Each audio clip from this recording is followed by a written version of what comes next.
সর্ষের তেলে আমি জিরে ফোড়ন দিয়ে দিয়েছি।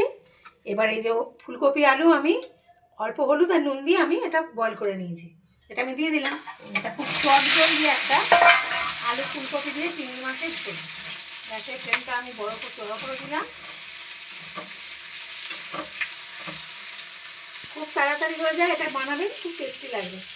এই যে আলু ফুলকপিটা ভাজা হচ্ছে, আমি এর মধ্যে কিন্তু এই চিংড়ি মাছগুলো দিয়ে দিচ্ছি। এগুলো ভালো করে ধুয়ে কালো যে চিরাগুলো থাকে ওগুলো বার করে দিয়েছি, আমি এর মধ্যেই দিয়ে দিচ্ছি।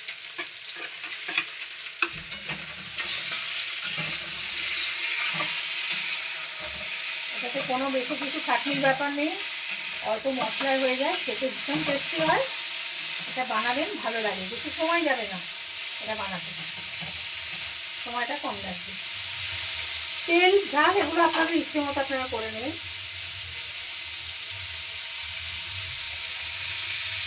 দেখুন কি সুন্দর চিংড়ি মাছগুলো ভাজা হয়ে গেল, লাল লাল হয়ে গেছে। এই রান্নাটা এর আগেও আমি দেখেছি ব্লগে রয়েছে, কিন্তু সেটা না আলু ফুলকপির চিংড়ির ঝোল ছিল, সেটা অন্যরকম হবে। আর এটা কিন্তু অন্যরকম হবে, এটা হলো খুব চট জলদি, খেতেও দারুণ লাগবে। এখানে আমি টমেটো পেস্ট করে নিয়েছি, কিছু আদা। যেহেতু নুন হলুদ দিয়ে আলু ফুলকপিটা মানে হালকা একটুখানি বয়েল করে নিয়েছি, এগুলো হতে সময় লাগবে না। এখানে আছে কিছু বেসিক মশলা, জিরে, ধনে, হলুদ, লঙ্কা, নুন আর এমন কিছু না। নুন ঝাল এগুলো আপনারা আপনাদের ইচ্ছে মতো করবেন। এটা কিন্তু বাড়িতে করবেন, দেখবেন ভীষণ ভালো খেতে হয়। 5টা কাজের মধ্যে না, ব্যস্ততার মধ্যেও এই রান্নাটা করি আমরা।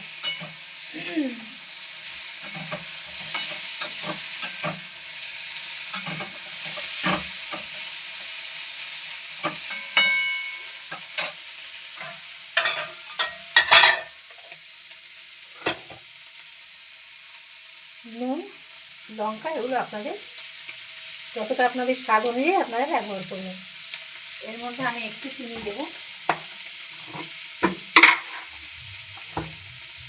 জাস্ট অল্প, একটু ব্যালেন্স করার জন্য।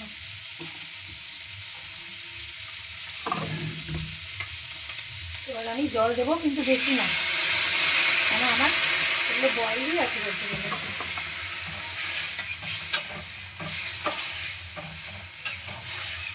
আচ্ছা, মশলাগুলোর মধ্যে না আমার একটু গরম মশলা গুঁড়ো ছিল, ওটা আমি বলতে ভুলে গেছি। যে মশলাগুলো আপনাদেরকে দেখালাম, হলুদ গুঁড়ো, লঙ্কা গুঁড়ো, তার মধ্যে বয়েল ছিল, গরম মশলাটাও ছিল। এটা জাস্ট ফুটে উঠলে কিন্তু আমি নামিয়ে নেব।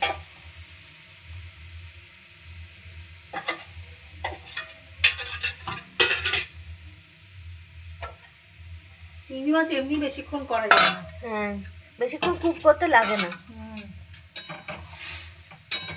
ওটা যত বেশি কুক করবে তত ওটা ছিবড়ে শক্ত হয়ে যায়।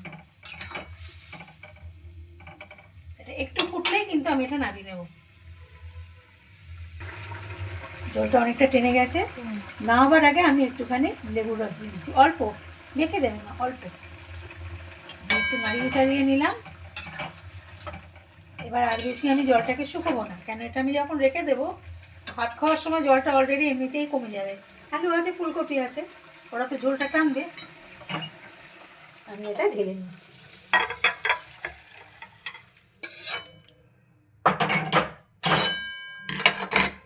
এই ছিল আজকে আমার আলু চিংড়ি দিয়ে খুব সহজে এবং তাড়াতাড়ি একটা রেসিপি। এটা করবেন, খুব চটজলদি হয়ে যায়, কিন্তু খেতে বিশ্বাস করুন এটা দারুণ লাগে।